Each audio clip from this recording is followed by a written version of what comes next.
todos, mi nombre es Jessica Mayerly Vaca.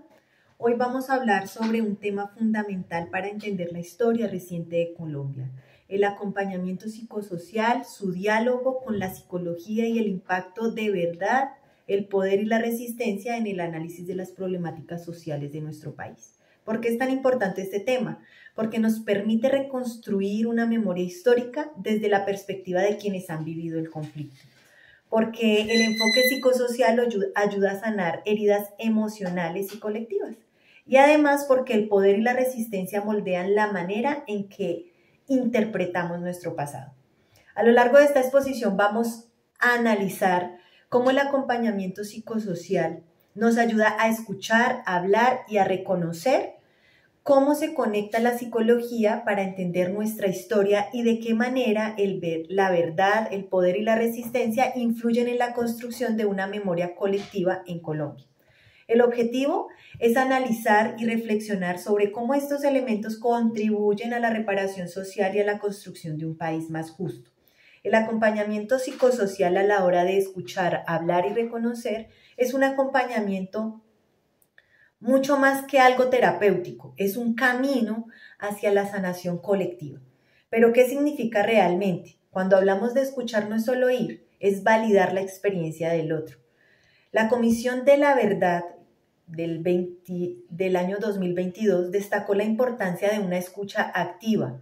Escuchar permite que el dolor se convierta en un relato de esta memoria colectiva. Cuando se habla de esta memoria colectiva, es expresar lo vivido. Esto nos ayuda a tener una identidad personal y colectiva. Cuando se cuentan las experiencias, no solo se sana, sino que se resiste al olvido y esto los reafirma, los redignifica. Cuando se reconoce, es comprender que las experiencias de estas personas son válidas. Y de esta manera fortalece la sociedad. Cuando se le da un reconocimiento a esta identidad, a estas voces calladas, se reconstruye una memoria y se le da dignidad.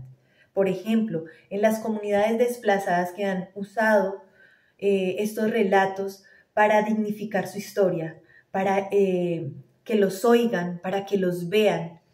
Entonces aquí encontramos un enfoque psicosocial y vemos el papel fundamental de la psicología a la hora de comprender la historia de Colombia.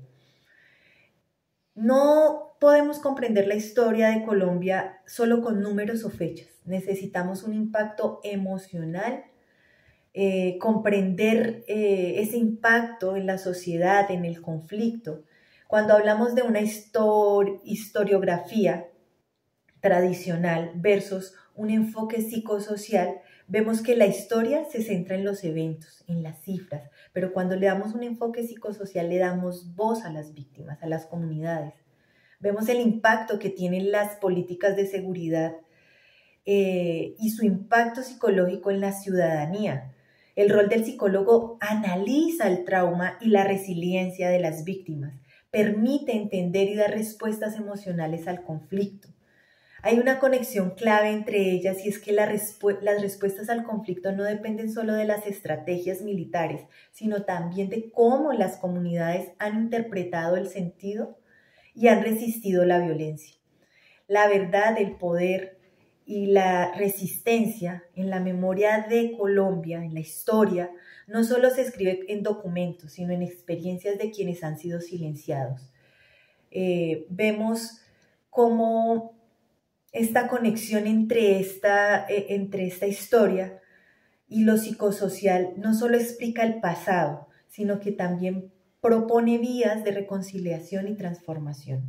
Como conclusión, vemos que el acompañamiento psicosocial permite escuchar, hablar y reconocernos, y vemos cómo el diálogo con la psicología nos ayuda a entender la historia y cómo la verdad y el poder y la resistencia influyen en la memoria histórica de Colombia. Como manera de reflexión, la historia de Colombia no puede reducirse solo a documentos oficiales. Se necesitan integrar todas estas voces de quienes han vivido este conflicto. Para ello se necesitan unas estrategias para fortalecer estos espacios de escucha y de diálogo, para que de esta manera se promueva el apoyo social en todas las comunidades afectadas.